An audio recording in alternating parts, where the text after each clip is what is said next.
আসসালামু আলাইকুম। বাংলাদেশের মানুষের বহুদিনের প্রত্যাশা নিরপেক্ষ নির্বাচন এবং গতকালকে আমরা দেখেছি প্রধান উপদেষ্টা বলেছেন ইতিহাসের সেরা একটি নির্বাচন করতে যাচ্ছেন। সে বিষয়ে আমার কিছু প্রশ্ন।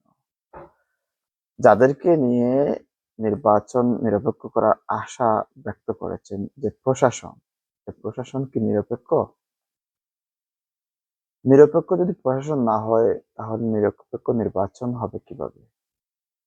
আমরা গত ৫ আগস্টের পর থেকে বিভিন্ন এলাকায় দেখতে পাচ্ছি নিরীহ মানুষ যারা কোনো রাজনীতির সাথে জড়িত নয় কিংবা নামমাত্র রাজনীতির সদস্য, তাদেরকে বিভিন্নভাবে হয়রানি করা হচ্ছে। তাদেরকে মামলা দেওয়া হচ্ছে, তাদেরকে জেল খাটানো হচ্ছে। ব্যক্তিগত রেশ ধরে আওয়ামী লীগের দূষর বলে তাদেরকে জেল খাটানো হচ্ছে এবং সেই মামলাগুলা প্রশাসন আমলে নিচ্ছে এবং গ্রেফতার করছে, জেল কাটাচ্ছে, আদালত তাদেরকে জামিন দিচ্ছে না। এই যে প্রশাসন,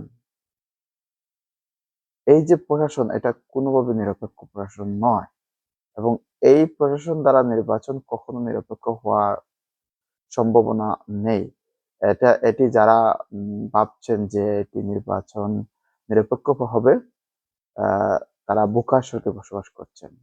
কারণ এই সরকারের প্রতিটা প্রশাসন তাদের নিয়ন্ত্রণাধীন এবং সরকার যাকে চাইবে সরকার পরবর্তী সরকারে পাঠাতে তাদেরকে সহায়তা করবে এটি নিঃসন্দেহ। তাই নিরপেক্ষতার আশা করাও বোকামি যদি এই সরকার থাকে এবং এই প্রশাসন থাকে। কারণ এই সরকার যে প্রশাসন তারা সেট করছে, এই প্রশাসন কখনো নিরপেক্ষ থাকবে না। কারণ প্রতিটা এলাকায় আপনারা আপনার এলাকায় দেখবেন, আপনার গ্রামে দেখবেন, আপনার উপজেলায় দেখবেন, আপনাদের থানায় দেখবেন, আপনাদের মহানগরে দেখবেন যে মানুষগুলার উপর মামলা করা হচ্ছে ১৫টা, ১০টা, ৫টা এই মানুষগুলা এসবের সাথে বিন্দুমাত্র জড়িত নয়।